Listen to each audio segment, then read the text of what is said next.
Ladies and gentlemen, we are geared for a most exciting time as these young and vibrant Nigerians pitch their startup ideas to a most impeccable panel of judges in the hope to make it to the finals in Abuja come July, face to face with Mr. President. All they have is 4 minutes, no more, no less. It is Aso Villa Day 2016 right here in Lagos, and I am Belarus Okoji. Welcome. I would like to put on the cap of an investor. So what will an investor look for in a pitch? You want to see a company that can scale so they can get back your money. You want to see a company that the founder looks credible. So we need to see a credible founder or a credible group of founders.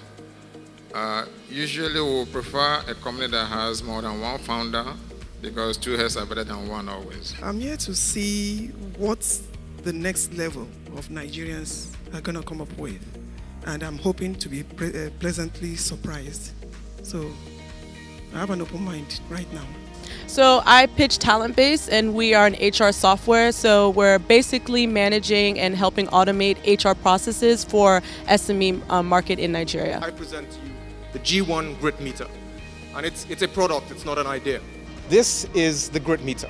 The G1 Grid Meter. It's a web-enabled smart meter that allows you to monitor the power consumption of your home or facility from anywhere in the world in real time. So it can tell you whether you're using your generator, your inverter, NEPA, whatever power source you may happen to be using. We started out trying to sell solar power, and one of the problems we encountered was there isn't enough data, or the data isn't available in order for you to properly dimension these systems.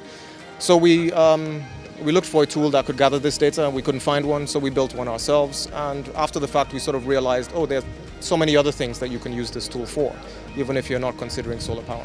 I went up there to pitch Red Bank. It's a platform for hospitals and patients to be able to find safe blood quickly using SMS, a mobile app, and phone calls. What impressed me the most is to find out that Nigerians are thinking solutions to local problems. That's impressive, it's inspiring, and for the first time, we have a government that is really focused on this. We have a government that has the president and the vice president fully involved, fully aware, fully interested in what is going on within that space. And I think that Nigerians within the ecosystem, and even those outside the ecosystem that have that capacity but have not been making use of it, will now realize that with government support, they can actually achieve a lot more. I'm thinking that there will be a report that you would give to the presidency, right, after attending this? Yeah, but all of this is coming to, the winners are all coming to the villa for, for the final, the unveiling, what we call the unveiling. So, the best ideas will come to the villa. So, if you could recommend to the president, you walked into his office and he asks you, Tolu, how did that go? What would your answer to him be in maybe a word or a sentence? I would say that there is an incredible amount of energy amongst young people in Nigeria, and we've got to figure out a way to tap into that energy. When you look at how many startups and how many ideas have been pitched here, and I do know that you have that international exposure, how do you think our startups in Nigeria can compete against the foreign markets? They need to learn to better present their products, and secondly, better understand the market. So if somebody asks you, so what's the size of your market, you've got to know, so you've got to, sometimes I think we get a bit too general. You need to be able to get into the granularity of your market, and I think that sometimes we don't do enough of that. How much impact do you think all that has happened here this evening would have on the general society? I think that it'll have a lot of impact, because one thing is people being able to come on that stage. I think I have to give a lot of kudos to the startups who actually were able to stand up on stage in front of all those people and pitch. I think that's the first step. The second thing is, by the time you hear the feedback on other people, you then start to think more about, okay, what am I going to do differently? And I think that's really one of the benefits of these sorts of things. What impresses me are people beginning to realize that technology is going to play a very big part in businesses, and so most of their ideas and business ideas are actually the foundation is the technology platform, which is very, very key and very essential. Some of the ideas will have challenges.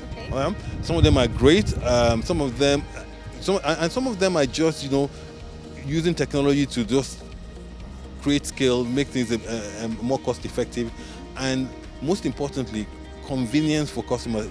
once you come up with a product or service that removes friction, more people will come on board. It's exciting to see a lot of young people and older people with great ideas, technology ideas, and just fantastic, innovative ideas to solve a lot of the challenges that we have that are localized.